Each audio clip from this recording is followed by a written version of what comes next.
बहुत समय पहले की बात है। एक गांव में एक किसान रहता था और उसके पास काफी संपत्ति थी, क्योंकि उसने बहुत सालों तक खूब मेहनत की थी। उसके पास बहुत बड़े बड़े खेत थे, पर वह बहुत दुखी था, क्योंकि उसके बेटे आलसी थे ना। तो वह उसकी मदद करते थे, सारा दिन सोते ही रहते थे और अपना समय फालतू के कामों और घूमने में बर्बाद किया करते थे। एक दिन किसान बहुत बीमार पड़ गया।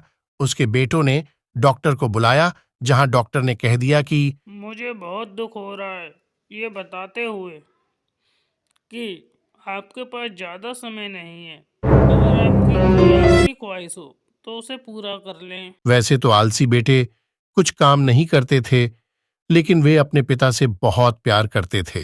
डॉक्टर के जाने के बाद पिताजी, हमारा क्या होगा आपके जाने के बाद?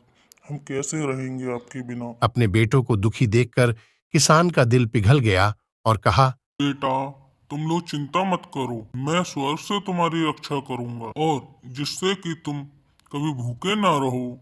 मैंने खेत में बहुत सारा धन गाड़ दिया है। जब वह तुम्हें मिले तो तुम लोग बाजार जाकर उसे बेच देना।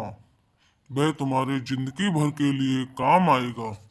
कुछ ही समय बाद किसान की मौत हो गई। कुछ दिन तक दुखी बेटे दुख के मारे कोई काम नहीं कर पाए, पर फिर उन्हें लगा भोजन के लिए कुछ तो करना होगा। बेटों ने खेतों में खुदाई शुरू कर दी, पर वहां उन्हें कुछ नहीं मिला। उनके पिताजी के दोस्त ने कहा, आखिर तुमने खेत जोत ही दिया है तो क्यों ना इसमें बीज ही डाल दो। बेटे तैयार हो गए। खेत बुआई करके उन्होंने इंतजार किया। उस साल मूसलाधार बारिश हुई। एक दिन जब बेटे सुबह उठे तो उन्होंने हवा में लहराते हुए अपनी फसल देखी। ये सब देखकर उनकी आंखें फटी की फटी रह गईं और उन्होंने कहा कि भैया, यह वही धन है जो पिताजी हमारे लिए छोड़ कर चले गए। अगर हम काम करेंगे तो हम कभी भी भूखे नहीं रहेंगे। हमारे पिता की भी आखिरी इच्छा यही थी कि हम अपने आलस को छोड़कर काम करें।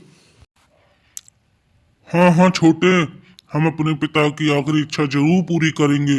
हम खूब मन लगाकर मेहनत करेंगे।